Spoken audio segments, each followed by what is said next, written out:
चलिए, तो हम लोगों ने इस प्रकार से हिमालय पर्वत देखा था। इसमें जितने भी इम्पोर्टेंट चीज़ें हैं उसको हम लोगों ने कवर कर लिया था। मैंने जम्मू कश्मीर के आसपास आप लोगों को कुछ कुछ चीज़ें बताया था, जैसे कि मैंने कुछ दर्रा के बारे में बात किया हुआ है। जैसे कि यहाँ पर जम्मू से कश्मीर की अगर कश्मीर अगर जाना है तो यहाँ पर एक बनिहाल दर्रा इस प्रकार से यहाँ से यहाँ तक है। इसी प्रकार से मनाली से अगर लेह जाना है तो यहाँ पर एक रोहतांग नाम का दर्रा है, रोहतांग दर्रा, रोहतांग पास। और इसी में ये जो बनिहाल दर्रा है, इसी में यहाँ पर जो पीर पंजाल श्रेणी है उसी के पास में, मतलब पीर पंजाल श्रेणी में यहाँ पर बनिहाल दर्रा में जवाहर सुरंग मैंने आपको बताया था। 1956 के आसपास इसका निर्माण किया गया था, पुराना सुरंग है ये। इसके बाद यहाँ पर मैंने आपको बताया कि इस पीर पंजाल श्रेणी में इस वाले पॉइंट पर इस रोहतांग दर्रा में अटल सुरंग है, जिसका निर्माण अभी अभी हुआ है, 2020 में हुआ है। इसीलिए इसको एग्जाम में पूछा गया है। इसका लंबाई भी पूछा गया था, 9.02 किलोमीटर इसका लंबाई है। इसको एग्जाम में पूछा जा चुका है। और एक और दर्रा मैंने आपको बताया था कि एक और मतलब सुरंग मैंने यहाँ पर बताया था इस वाले पॉइंट पर, मतलब यही पीर पंजाल श्रेणी में ही एक और सुरंग यहाँ पर मैंने आपको बोला था कि जो कि भारत का सबसे लंबी सड़क सुरंग है, ऐसा मैंने बताया था, जिसका लंबाई 9.2 किलोमीटर है। ये अटल सुरंग का कितना है, 9.02 है, लेकिन उसका 9.2 किलोमीटर है। और कौन सा सुरंग बताया था, चेनानी नासरी नाम का एक सुरंग मैंने आपको बताया था। उसको चेनानी नासरी सुरंग बोलते हैं, या फिर डॉक्टर श्यामा प्रसाद मुखर्जी सुरंग के नाम से भी जानते हैं। ठीक है, डॉक्टर श्यामा प्रसाद मुखर्जी सुरंग या फिर चेनानी नासरी सुरंग के नाम से जानते हैं। तो ये भी यहाँ पर बनिहाल दर्रा के पास में ही है ना। बनिहाल दर्रा में यहाँ पर पीर पंजाल श्रेणी में वो सुरंग भी है। तो चाहो तो उसको आप लिख सकते हो, या फिर इसको छोड़ भी दोगे तो कोई दिक्कत नहीं है, क्योंकि यहाँ पर ये दो सुरंग जो कि इंपॉर्टेंट है, ये एग्जाम में पूछे जाते हैं। बाकी का जो सुरंग है वो उतना ज़्यादा एग्जाम में पूछे जाने के चांसेस नहीं रहते। चलो, तो फिलहाल ये दो सुरंग को याद रखो, इतना काफ़ी है।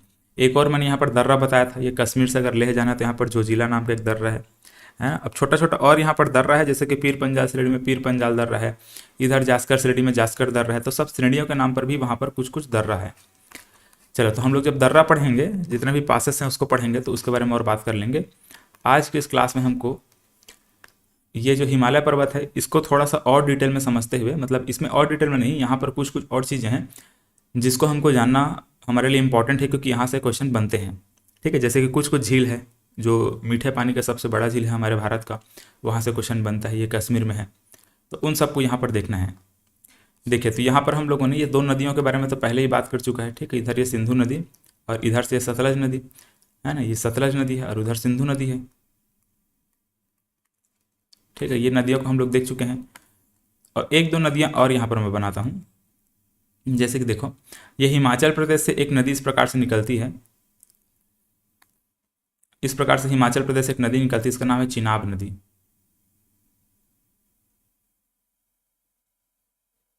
ठीक है, इसको बोलते हैं चिनाब नदी।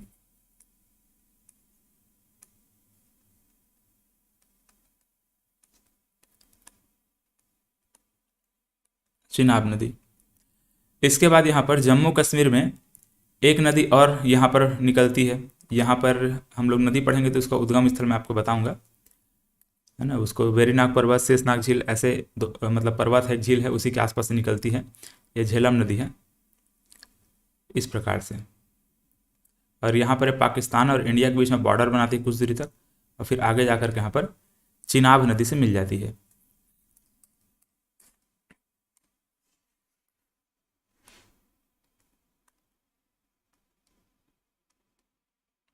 ठीक है, ऐसे चिनाब नदी है।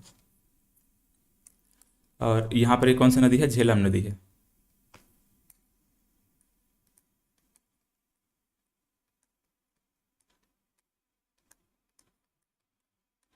ठीक है, झेलम नदी ध्यान से देखो, इधर पाकिस्तान और इधर हमारा भारत है, उसके बीच में बॉर्डर बना करके आगे बहती है। चलिए, तो इस प्रकार से है। तो ये झेलम नदी हम लोगों ने देखा। अब देखो, झेलम नदी को ध्यान से आप देखेंगे तो कश्मीर घाटी से होते हुए बह रही है। वो कौन सी नदी जो कि कश्मीर वैली से होते हुए बहती है, कश्मीर से, मतलब जम्मू कश्मीर में यहाँ पर कश्मीर से होते हुए कौन सी नदी बहती है, तो यहाँ पर याद रखना है झेलम नदी। अब ये झेलम नदी की एक विशेषता है और ये इंपॉर्टेंट है। झेलम नदी में एक झील बनता है। इस वाले पॉइंट पर एक क्या बनता है, झील बनता है। मतलब एक झील बनाते हुए आगे बढ़ती है जो झेलम नदी है वो,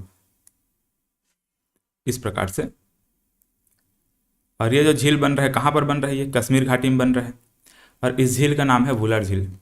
इसको मीठे पानी का सबसे बड़ा झील कहा जाता है हमारे भारत का। ठीक है, वुलर झील क्या चीज़ है, मीठे पानी का सबसे बड़ा झील है।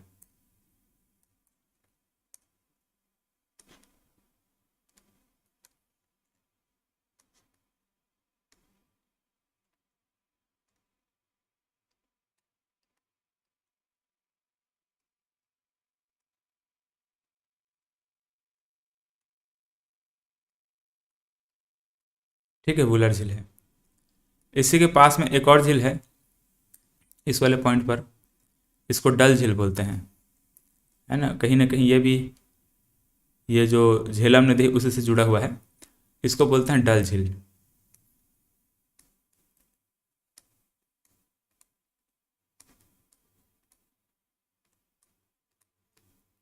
ये ऐसे। तो मीठे पानी के सबसे बड़ा झील को याद रखेंगे, वुलर झील को। और ये कहाँ पर बन रहा है मीठे पानी का सबसे बड़ा झील? इस प्रकार से यहाँ पर बन रहा है, मतलब कि कश्मीर घाटी में ये जो झेलम नदी है, इस झेलम नदी में यहाँ पर ये झील बन रहा है। और यहाँ पर ये वाला जो झील है वो कौन सा है? ये डल झील है। तो दो झील है जो कि कश्मीर घाटी में हमको देखने को मिलता है, एक तो वुलर झील है और एक डल झील है। वुलर झील हमारे भारत का मीठे पानी का सबसे बड़ा झील है, याद रखेंगे। और खारे पानी का सबसे बड़ा झील पूछा जाएगा तो वहाँ पर चिल्का झील को लेना है, ठीक है। उड़ीसा में है चिल्का झील, आगे हम लोग पढ़ेंगे। तो यहाँ पर वुलर झील हमारे भारत का मीठे पानी मतलब कि वहाँ का उसका पानी मतलब मीठा नहीं रहता है, जैसे अपन नॉर्मल पानी पीते हैं ना वैसा ही पानी रहता है। ये बर्फ़ पिघल पिघल करके, मतलब यहाँ पर जो ग्लेशियर है वो पिघल पिघल करके यहाँ पर ये जो झील है, इस झील में पूरा इस प्रकार से भर जाती है पानी उसमें, तो इसीलिए उसका पानी मीठा रहता है। मतलब बर्फ़ से जो पिघल कर पानी आती है, मतलब पानी रहता है वो क्या होता है? मीठा होता है। इसीलिए इसको क्या बोलते हैं? मीठे पानी का सबसे बड़ा झील बोलते हैं। इसके अलावा जैसे कि अगर हम खारे पानी की बात करें, इधर कोई खारा पानी का झील है क्या? अगर ऐसा हम अगर बोलें तो इस वाले क्षेत्र में एक पेंगोंग त्यों झील है। ये लद्दाख श्रेणी में क्या है, मतलब लद्दाख श्रेणी के आसपास में क्या है, ऊपर में इस प्रकार से पेंगोंग त्यों नाम का झील है यहाँ पर। ऐसे इसको खारे पानी का सब मतलब खारे पानी का झील बोलते हैं, मतलब ये लद्दाख श्रेणी में है, पेंगोंग त्यों ऐसे उसका नाम है। चलो इसको मैं झील पढ़ाऊंगा तब बताऊंगा, अभी फिलहाल रहने दो। पेंगोंग त्यों चाहो तो लिख सकते हो, बाकी यहाँ पर दो झील को याद रखना, ये वुलर झील है और यहाँ पर डल झील है। चलिए, तो दो चीज़ यहाँ पर ये कंप्लीट हुआ। अब इसके बाद देखिए, इसके बाद हम लोगों ने देखो ये हिमालय से यहाँ पर इस प्रकार से, मतलब कि यहाँ पर ये दो जगह हम लोगों ने देखा था जहाँ से नदियाँ निकल करके आ रही थी, एक सिंधु नदी एक सतलज नदी, है ना। मतलब कैलाश नदी यहाँ पर है, तो कैलाश नदी से एक यहाँ पर मानसरोवर झील से सिंधु नदी निकलती थी, और यहाँ पर राकसताल झील से सतलज नदी निकलती है, और यहाँ पर एक चेमायुंगडुंग ग्लेशियर था, वहाँ से ब्रह्मपुत्र नदी निकलती है। तो तीन नदियों का उद्गम स्थल हम लोगों ने यहाँ पर देखा हुआ है। तो ये नदियाँ जब हमारे भारत में आती हैं, हमारे भारत में जब प्रवेश करती हैं, जैसे कि ये वाले पॉइंट पर हमारे भारत में सिंधु नदी प्रवेश करेगी, ये वाले पॉइंट पर हमारे भारत में यहाँ पर सतलज नदी प्रवेश करेगी, और वैसे ही इधर कोई पॉइंट होगा,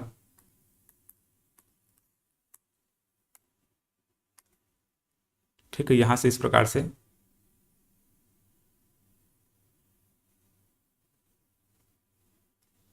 ये ऐसे यहाँ पर ब्रह्मपुत्र नदी बहती है। तो ब्रह्मपुत्र नदी भी एक ऐसा पॉइंट होगा जहाँ पर भारत में प्रवेश कर रही है, ये वाला जगह। तो ये क्या हो जाते हैं, तीनों थोड़ा एग्जाम के दृष्टिकोण से इंपॉर्टेंट हो जाते हैं, तो इसको आपको याद रखना पड़ेगा। तो यहाँ पर देखो ये वाला जो पॉइंट है इसको यांग्याप दर्रा बोलते हैं।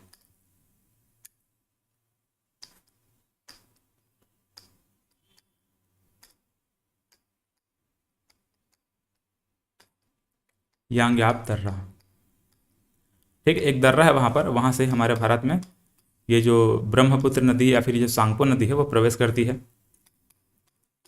और इसी प्रकार से यहाँ पर जो दर्रा है इसको बोलते हैं सिपकीला दर्रा।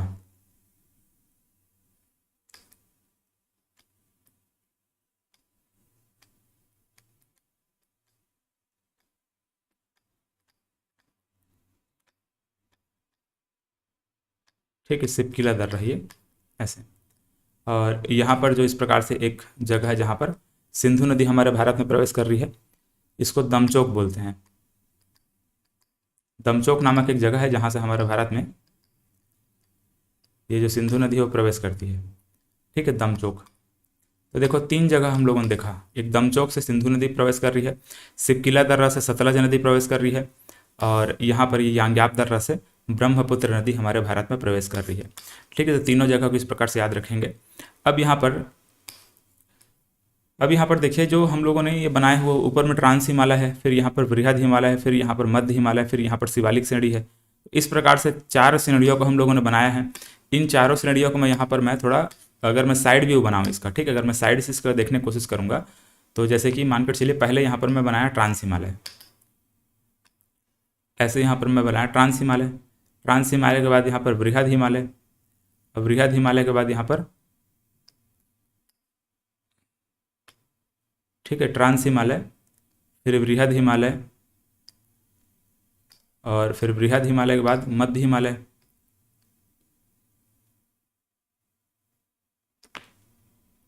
और मध्य हिमालय के बाद यहाँ पर शिवालिक श्रेणी।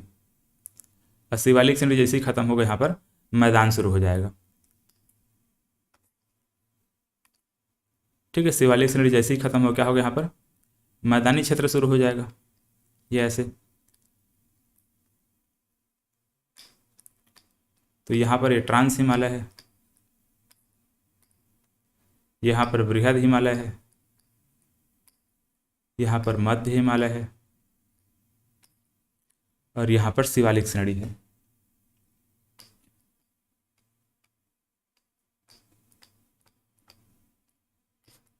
और यहाँ पर फिर मैदान शुरू हो जाता है, ये ऐसे। ठीक, गंगा सिंधु ब्रह्मपुत्र का मैदानी क्षेत्र है। अब यहाँ पर ध्यान से देखोगे, देखो यहाँ पर जैसे कि ये वाला हिस्सा क्या है, ट्रांस हिमालय का है ना, ये क्या है, ट्रांस हिमालय का। ट्रांस हिमालय के बाद यहाँ पर बृहद हिमालय शुरू हो जा रहा है। तो ये ट्रांस हिमालय के पास में आप ध्यान से देखिए कि एक नदी कौन सी, सिंधु नदी। यहाँ पर दो नदियाँ हैं, एक तो ये इधर जा रही है सिंधु नदी, एक इधर जा रही है ब्रह्मपुत्र नदी।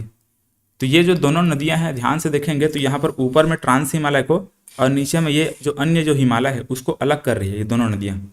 मतलब कि यहाँ पर सिंधु नदी, इधर से ब्रह्मपुत्र नदी या फिर सांको नदी। तो ये क्या कर रही है, इसको अलग कर रही है। किसको किसको अलग कर रही है, इधर जो ट्रांस हिमालय है उसको, मतलब ये वाला जो हिस्सा ट्रांस हिमालय है उसको, और यहाँ पर ये वाला जो बृहद हिमालय है या फिर पूरा ये नीचे का जो 3 हिमालय है उसको अलग कर रही है। या फिर आप ऐसा भी कह सकते हो कि इधर जो तिब्बत का पठार है, ठीक, इधर क्या है, तिब्बत है। तो इस तिब्बत को हिमालय से अलग करने वाली जी कोई अगर लाइन है तो कौन सी लाइन है वो, ये सिंधु, और यहाँ पर सिंधु और ब्रह्मपुत्र से बनने वाली 2 लाइन होगी। ब्रह्मपुत्र मतलब यहाँ पर सांको कहलाती है वो। तो इंडस रिवर मतलब कि सिंधु नदी और ब्रह्मपुत्र नदी के माध्यम से 2 वहाँ पर मतलब एक ऐसा कोई जोन बनेगा जिसको हम क्या बोलेंगे, ITSZ बोलेंगे। ठीक है, यहाँ पर एक ऐसा जोन बनेगा, इसको हम बोलते हैं ITSZ।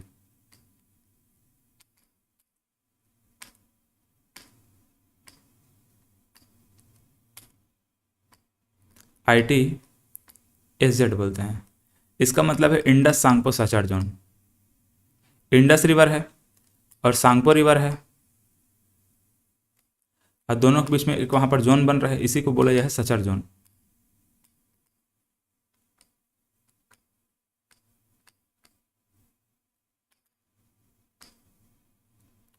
ठीक है, इंडस सांगपो सचार जोन। ये इंडस सांगपो सचार जोन क्या कर रही है, बृहद हिमालय या फिर जो हिमालय है उसको ट्रांस हिमालय से अलग कर रही है। ठीक है, यहाँ पर या फिर ये कह सकते हो कि तिब्बत के पठार को हिमालय से अलग करने वाली कोई लाइन है। तो यहाँ पर कौन सी है, ITSZ है, इंडस सांगपो सचार जोन है। अब इसी प्रकार से यहाँ पर ध्यान से देखेंगे तो एक लाइन यहाँ पर बन रही है ना, ये इस प्रकार से यहाँ पर एक लाइन बनेगी। मतलब यहाँ पर देखोगे तो एक ऐसा हम लाइन बनाएंगे, मतलब एक ऐसा जोन बनाएंगे जो कि क्या करेगी, बृहद हिमालय को मध्य हिमालय से अलग करेगी। ठीक है, बृहद हिमालय और मध्य हिमालय को अलग करेंगी ऐसे। तो यहाँ पर बृहद हिमालय और मध्य हिमालय के बीच में एक ऐसा हमको लाइन बनाना होगा, है ना, ये वाला एक जोन बन रहा है। तो इसको हम बोलते हैं मेन सेंट्रल थ्रस्ट, MCT बोला जाता है इसको, है ना, मेन सेंट्रल थ्रस्ट के नाम से इसको जानते हैं।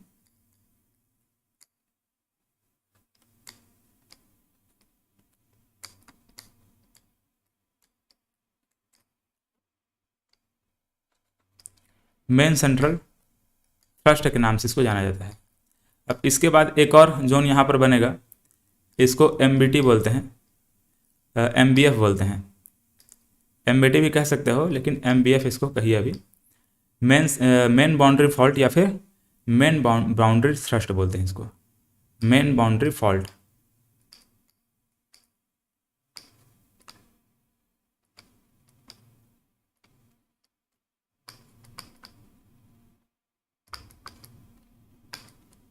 ऐसे, ठीक है, मतलब ये मेन बाउंड्री फॉल कहाँ रहेगा, यहाँ पर रहेगा। मतलब कि मध्य हिमालय और शिवालिक श्रेणी के बीच में यहाँ पर एक जोन बनेगा जिसको क्या बोलेंगे, मेन बाउंड्री फॉल्ट बोलेंगे। ठीक है, इस प्रकार से। अब इसके बाद लास्ट में जो आता है, मतलब यहाँ पर जो मैदान शुरू होता है, ठीक है, इधर मैदान है, तो ये मैदान और यहाँ पर ये जो शिवालिक श्रेणी है, मैदान और शिवालिक श्रेणी के बीच में वहाँ पर एक जो जोन बनेगा उसको बोलते हैं हिमालयन फ्रंटल फॉल्ट। ठीक है, इसको हम क्या बोलेंगे? हिमालयन फ्रंटल फॉल्ट बोलेंगे।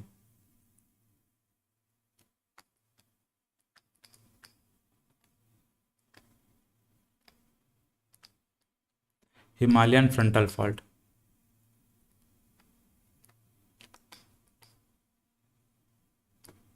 ये ऐसे। चलिए, तो इस प्रकार से ही हम लोगों ने 4 जोन के बारे में बात किया। ठीक है, ITSZ। देखो ITSZ क्या है? Indus Tsangpo suture zone, Indus Tsangpo suture zone. इसी प्रकार से यहाँ पर MCT है, मेन सेंट्रल थ्रस्ट। इसी प्रकार से यहाँ पर MBF है, मेन बाउंड्री फॉल्ट। इसी प्रकार से यहाँ पर क्या है? हिमालयन फ्रंटल फॉल्ट है। तो ऐसे ऐसे ये जो भी जोन है अलग अलग इन हिमालयों के बीच में बना हुआ है। ठीक है, तो यहाँ पर जितने भी जो जोन है उसके बारे में बात कर लिए। अब इसके बाद देखिए और क्या प्रश्न बनता है इसमें, जैसे कि आपसे पूछा जाएगा कुमाऊं हिमालय किसको कहेंगे। अब यहाँ पर 2-3 चीज़ मैं और आपको बताने वाला हूँ। जैसे कि देखिए यहाँ पर एक आपको और नदी यहाँ पर याद रखना है, कुछ इस वाले हिस्से में ऐसे एक नदी बहती है ना, कुछ ऐसे। ये गंगा नदी की सहायक नदी है, आगे जाकर गंगा नदी मिल जाती है और इसको बोलते हैं काली नदी। इसका नाम है काली या फिर शारदा नदी नाम है।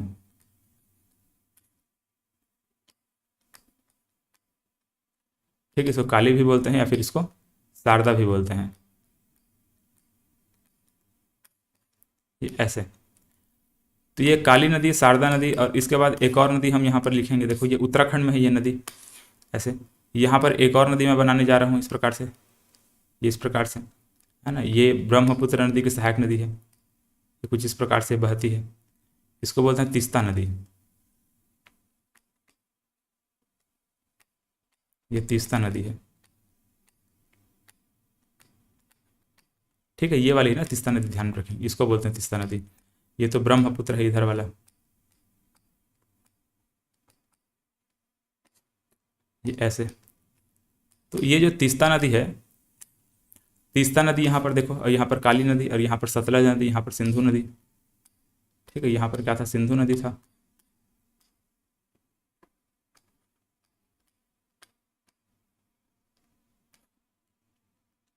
अब यहाँ पर देखिए मैं आपको क्या बताना चाहता हूँ। यहाँ पर जितने भी आप नदी मैं यहाँ पर बनाया हूँ, तो ये जो सिंधु नदी से लेकर के, ठीक है, सिंधु नदी से लेकर यहाँ पर सतलज नदी तक, सिंधु नदी से लेकर सतलज नदी तक यहाँ पर एक जो जोन बन रहा है, ठीक है, यहाँ से लेकर के इस प्रकार से यहाँ तक एक हिमालय हमको देखने को मिला है। मतलब सिंधु नदी से लेकर के सतलज नदी तक एक हमको एक ऐसा जोन देखने को मिला, यहाँ से लेकर यहाँ तक। इसको कश्मीर हिमालय के नाम से जानते हैं। इसको कश्मीर हिमालय बोलेंगे या फिर इसको पंजाब हिमालय के नाम से भी जाना जाता है। ठीक है, कश्मीर हिमालय बोलेंगे या फिर इसको क्या बोलेंगे? पंजाब हिमालय के नाम से इसको जाना जाता है, याद रखेंगे इसको। ठीक है, कश्मीर हिमालय या फिर पंजाब हिमालय। इसी प्रकार से यहाँ पर ये वाले हिस्से से लेकर के, मतलब कि यहाँ पर जो सतलज नदी है वहाँ से लेकर के ये जो काली नदी है यहाँ तक के एक ऐसा जोन बन रहा है, इसको बोलते हैं कुमाऊं हिमालय, है ना, कुमाऊं हिमालय बोलेंगे ऐसे, कुमाऊं हिमालय। ठीक है, इसको याद रखें, कुमाऊं हिमालय इंपॉर्टेंट। ठीक है, एग्जाम में पूछा चुका है। कुमाऊं हिमालय किसके किसके बीच में है? तो ये सतलज नदी से लेकर के यहाँ पर क्या है? काली नदी है। तो सतलज से लेकर के काली नदी तक का जो हिमालय यहाँ पर बनता है, मतलब तीनों हिमालय को एक साथ बोलेंगे ना। अभी हम लोग क्या देख रहे थे? ऐसे इसको पैरेलली हम लोग बांटे थे, पैरेलली इसको बांट करके हम लोग देख रहे थे, ट्रांस हिमालय देख रहे थे, वृहद हिमालय देख रहे थे, मध्य हिमालय देख रहे थे, फिर शिवालिक देख रहे थे। लेकिन अब इसको हम क्या कर रहे हैं? ऐसे नदियों के आधार पर इसको क्या कर रहे हैं? हम पैरेलली न बांट करके इसको क्या बोलेंगे? इसको चलो जैसा भी है। तो यहाँ पर इस प्रकार से नदियों के आधार पर अपन यहाँ से यहाँ तक इसको हिमालय ऐसे बांटे हैं, यहाँ से यहाँ तक इसको बांटे हैं, और फिर यहाँ तक, फिर हमको यहाँ से यहाँ तक एक हिमालय देखने को मिल रहा है इस प्रकार से। मतलब ये वाला एक जो हिमालय हमको यहाँ पर बन रहा है, कहाँ तक? तीस्ता नदी तक, ये ऐसे। इस हिमालय को नेपाल हिमालय बोलते हैं। ठीक है, नेपाल हिमालय इसको बोलेंगे, ये ऐसे। इसके बाद फिर से यहाँ पर एक हिमालय हमको यहाँ तक ब्रह्मपुत्र नदी से लेकर के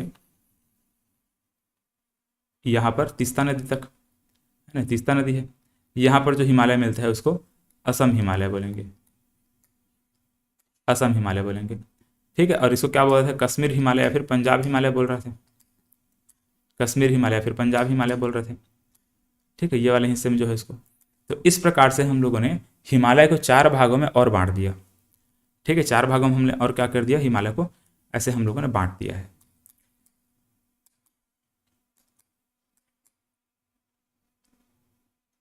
चलिए, तो ये कुछ इस प्रकार से है। अब इसमें कुछ कुछ इंपॉर्टेंट पॉइंट जो कि मैं आपको और बता देता हूँ, जैसे कि हम लोगों ने यहाँ पर ये माउंट एवरेस्ट देखा हुआ है। माउंट एवरेस्ट कहाँ है, ये माउंट एवरेस्ट है।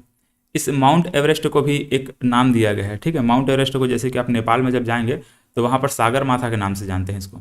ठीक है, माउंट एवरेस्ट को क्या बोलेंगे, सागर माथा बोलेंगे।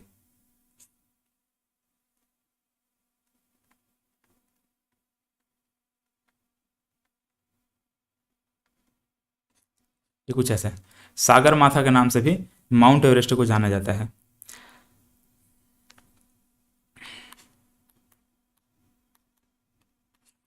चलिए, तो इस प्रकार से ये हमारा हिमालय को हम लोगों ने देखा। अब देखो यहाँ पर और भी कुछ कुछ चीज़ें हैं, जैसे कि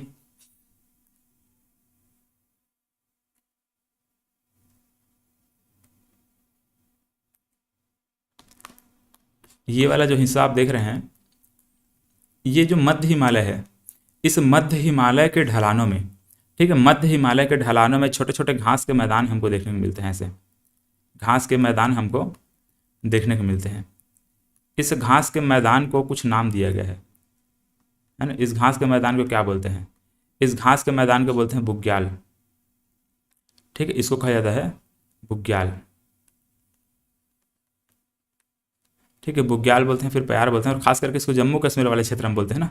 जम्मू कश्मीर वाले क्षेत्र में इसको खास करके बुग्याल के नाम से जाना जाता है। तो इसको बुग्याल बोलेंगे या फिर इसी को प्यार बोलेंगे, बुग्याल बोला जाएगा या फिर इसको क्या बोलेंगे, प्यार के नाम से जाना जाता है। चलिए, अब इसके बाद देखिए, ये जो हिमालय, मध्य हिमालय है, इसी मध्य हिमालय के आसपास में बहुत सारी घाटियां हैं। जैसे कि यहाँ पर जैसे देखोगे तो इधर बृहद हिमालय है, इधर ये मध्य हिमालय है, तो इनके बीच में बहुत सारी घाटियां, जैसे कि यहाँ पर हम लोगों ने जम्मू कश्मीर देखा। ठीक है, अच्छा एक चीज़ और याद रखेंगे, जम्मू कश्मीर में देखो, मैंने आपको जम्मू कश्मीर में क्या बताया, एक झीली निक्षेप मैंने बताया हुआ है। मतलब जम्मू कश्मीर क्या है, जम्मू कश्मीर 2 पहाड़ियों के बीच में इस प्रकार से एक ऐसा घाटी है, और ऐसा माना जाता है कि जम्मू कश्मीर में जो घाटी बना हुआ है, मतलब ये जो कश्मीर है, ये जो कश्मीर घाटी जो बना हुआ है, ये पहले एक झील का हिस्सा था। मतलब एक झील था, वहाँ पर पानी भरा हुआ था, लेकिन धीरे धीरे धीरे करके वो पानी सूख गया, और पानी के सूखने के बाद वहाँ पर वो घाटी बन गया है। ठीक है, प्लीस्टोसिन काल में ऐसा हुआ था, ऐसा माना जाता है। जियोलॉजिकल टाइम इसके आप तो ध्यान से देखेंगे तो वहाँ पर उसको समझते हैं, लेकिन फिलहाल अभी समझ में नहीं आएगा, छोड़ दीजिएगा उसको। तो पहले झील था, ये कश्मीर जो घाटी है वो पहले झील था। तो वहाँ पर अभी जो वर्तमान में वहाँ पर जो घाटी देखने को मिलता है, कश्मीर घाटी जो देखने को मिलता है, वहाँ पर जो मिट्टी मिलता है, वहाँ पर जो मिट्टी है, उस मिट्टी को मतलब क्या बोलते हैं, ठीक है, उस मिट्टी क्या बोलते हैं, मैंने आपको किसमें बताया हुआ था इसको, शायद मिट्टी पढ़ाया था तब मैं उसके बारे में बताया था। उसका कुछ नाम है, ठीक है, वो फिलहाल नाम तो मुझे याद नहीं आएगा लग रहा है। अच्छा सॉरी, करेवा बोलते हैं उसको। ठीक है, करेवा, करेवा जमाव इसको कहता है। एग्जाम में पूछा जाता है करेवा क्या चीज़ है, तो कश्मीर घाटी में जो झीली निक्षेप है उसी को करेवा बोलते हैं, ऐसा हम लोग लिखते हैं। कश्मीर घाटी में जो झीली निक्षेप हमको देखने को मिलता है उसी को करेवा बोला जाता है। ऐसे यहाँ पर मैं लिख दे रहा हूँ करेवा। ठीक है, कश्मीर घाटी में जो झीली निक्षेप हमको देखने को मिलता है उसी को करेवा के नाम से जाना जाता है, करेवा जमाव बोला जाता है। एग्जाम में एक आध बार पूछा गया ये करेवा जमाव। तो ये हम लोगों ने बुग्याल देख लिया, जो छोटे छोटे घास के मैदान होते हैं वहाँ पर बहुत सुनहरे होते हैं, जिससे जब जाएंगे वहाँ पर तो वहाँ पर पशुओं को चराने के लिए वो घास के मैदान में ले जाते हैं, और बहुत छोटे छोटे रहते हैं लेकिन सुनहरा रहते हैं। सुबह सुबह देखोगे तो धूप मतलब हल्का हल्का धूप पड़ते रहता है, और जो ओस की बूंदें होती हैं उसमें सुनहरे सुनहरे दिखाई देती हैं। तो वैसे टाइप के बुग्याल जो होता है वो यहाँ पर रहता है। ठीक है, खास करके जम्मू कश्मीर हिमाचल प्रदेश के आसपास में इसको बुग्याल के नाम से जाना जाता है। अब बहुत सारी मैंने आपको क्या बताया, घाटियाँ यहाँ पर है, जैसे कि यहाँ पर बृहद हिमालय और ये मध्य हिमालय के बीच में यहाँ पर बहुत सारी घाटियाँ हैं। इस वाले क्षेत्र में भी बहुत सारी घाटियाँ हैं, जैसे कि आप जानते होंगे कुल्लू, मनाली, शिमला, ये सब आप नाम सुने होंगे। तो जैसे कि हम यहाँ पर हिमाचल प्रदेश में अगर मैं बात करूँ तो एक मनाली में बताया था आपको इस प्रकार से, है ना। यहाँ पर क्या है, मनाली है हिमाचल प्रदेश के आसपास में। तो और भी वहाँ पर घाटियाँ हैं, है ना। जैसे कि यहाँ पर और क्या क्या है, एक लाहुल है, स्पीति है, कुल्लू है ना, इस वाले क्षेत्र में कांगड़ा है। तो ये जो हिमाचल प्रदेश में ये सभी घाटियाँ हैं, है ना, लाहुल, स्पीति, कुल्लू, कांगड़ा, मनाली, ऐसे। यहाँ पर उत्तराखंड साइड अब जब आएंगे इस वाले क्षेत्र में, तो यहाँ पर शिमला है, मसूरी है, नैनीताल है। आप लोग सुने होंगे ना, शिमला, मसूरी, नैनीताल, रानीखेत, ये सभी पर्यटन स्थल है या फिर ये सभी हिल स्टेशन है। ठीक है, जितना भी हिल स्टेशन है सब यहीं पर हम लोग देखने को मिलता है। एक तो हिमाचल प्रदेश में देखने को मिलेगा और एक तो उत्तराखंड में देखने को मिलेगा। और उत्तराखंड में जैसे कि बहुत सारे जो घाटियाँ हैं, ठीक है, बहुत सारी घाटी, जैसे कि कश्मीर घाटी है ना, इसी प्रकार से यहाँ पर बहुत सारी घाटियाँ हैं। उन घाटियों का भी नाम जैसे कि दुन बोला जाता है।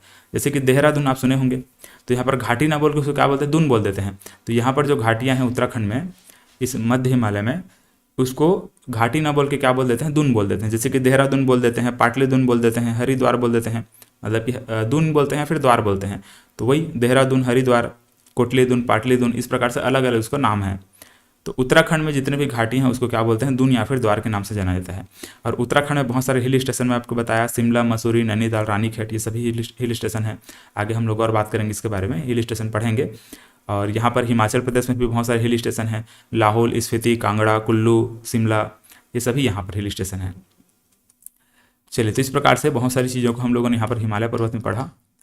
और इसके बाद अगर कोई पॉइंट इसमें अगर मिसिंग होगा तो उसको हम लोग क्या करेंगे, अगला जो भी हमारा टॉपिक रहेगा उसमें कवर करते हुए चलेंगे। ठीक है, फिलहाल हिमालय पर्वत के बाद हम लोग प्रायद्वीपीय भारत का पठार पढ़ते हैं।